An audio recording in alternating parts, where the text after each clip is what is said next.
Yes. Stop snitching, guys. Stop snitching, guys. What was that? That spot shadow? We didn't need to do the enhancement, really? Brad?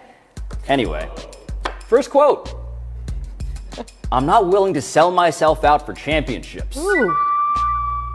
Said Damian Lillard to Chris Haynes of Yahoo Sports on the Posted Up podcast. Let's listen.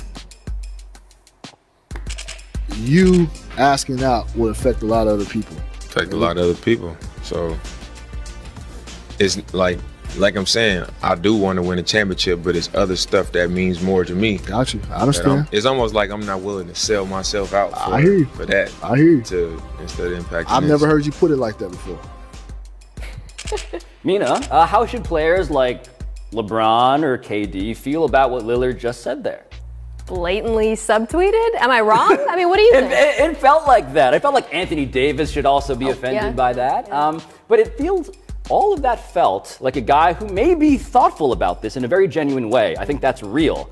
But it also felt like a guy who's preemptively resigned to his fate in the NBA. It seems like he's molding his legacy ahead of time, sort of warning us, no, I'm great. I can make shots like this, but I am also going to end up being Charles Barkley. Right. And that is something that he wants you to know, is because he's a better person, perhaps, than the rest who would cravenly seek championships that way. So sort of the 8 Mile strategy. You put the insult out there before someone can direct it to you. I agree. I agree, by the way, because when you first hear it, it sounds idealistic. The homegrown star saying, I'm loyal. Like if my dad was in the room, he probably would have stood up and applauded. Dads everywhere love that stuff. Yes. But when you listen to it a second time, you realize it's deeply pragmatic. Right? He's not saying, we're going to win a championship regardless. He's saying, some other stuff might mean a little bit more to me than winning a championship via a super team. And it's noble, but as you point out, it's also just realistic. Yeah, he's not going to win a title. I mean, Damian Lillard, who is, rumored to be a LeBron James companion in some gossip circles, that's been a name thrown around. Like, yeah, he knows, look, if I stay here, this isn't happening for me. So just understand, I'm a good dude. So think of me better for it. It's a long one.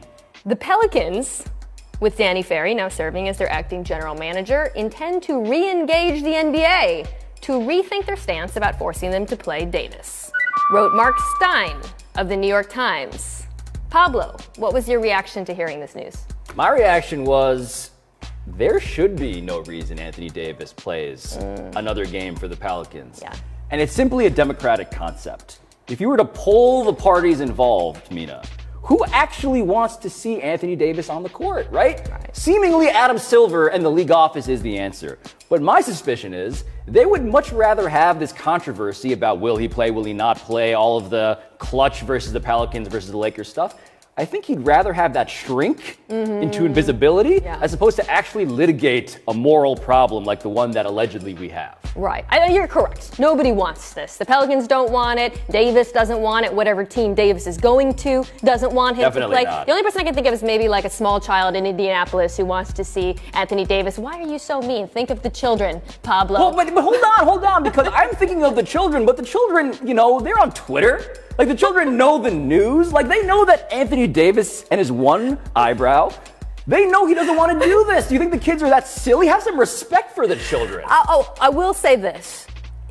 As a devil's advocate argument, perhaps this sets a bad precedent for the future. Do you think that's possible that, a future Anthony Davis might look at it and say, maybe I can force my way out and I won't have to play if I, too, make a trade demand? I think that is a valid concern, but I would say if you're worried about a team tanking, because the Pelicans also want to improve their draft stock, get rid of the lottery, abolish the draft, right? But the second thing is, Anthony Davis has looked so villainous that I do wonder, are players in the future, I know he's so sad in that, really nice but he's also villainous lately, and do players want to adopt that kind of persona? Because this seems like a deterrent to future Anthony Davis's acting in this way. Do you really think small children are on Twitter?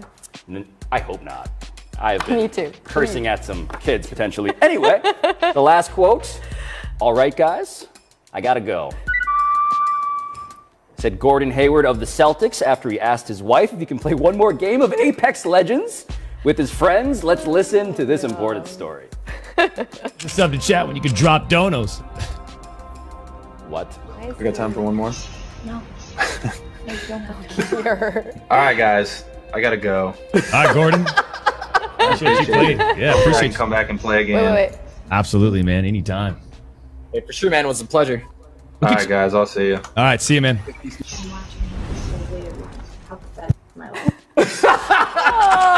Oh, no. Mina, we are both married. Yes. Should Mrs. Gordon Hayward let Gordon play one more game?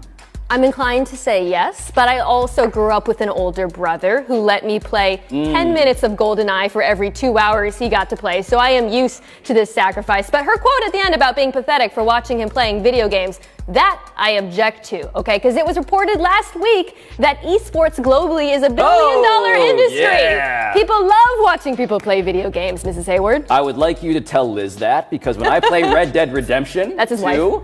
on PS4 Pro, and I am exploring the American West, or a facsimile thereof, and I am hunting and skinning animals, it does not come off as well when I mention that this is a billion-dollar industry we're actually dealing with. But Your poor wife. I know, I'm so sorry to her about how much video games I actually do play. But that looked like a dystopian vision of the future. Who was that guy? Yeah, why was he wearing? There's so much unexplained about like the sunglasses, the wig. Was he in disguise? He looked like an esports Randy Savage, but when you played GoldenEye, what was your character? Oddjob. Of course! Hey! Everybody wants to play as Oddjob, and is Oddjob the only Asian character in combat sports history? Also, yes, but also he's short, and that's an advantage competitively. Should he have been on the wall?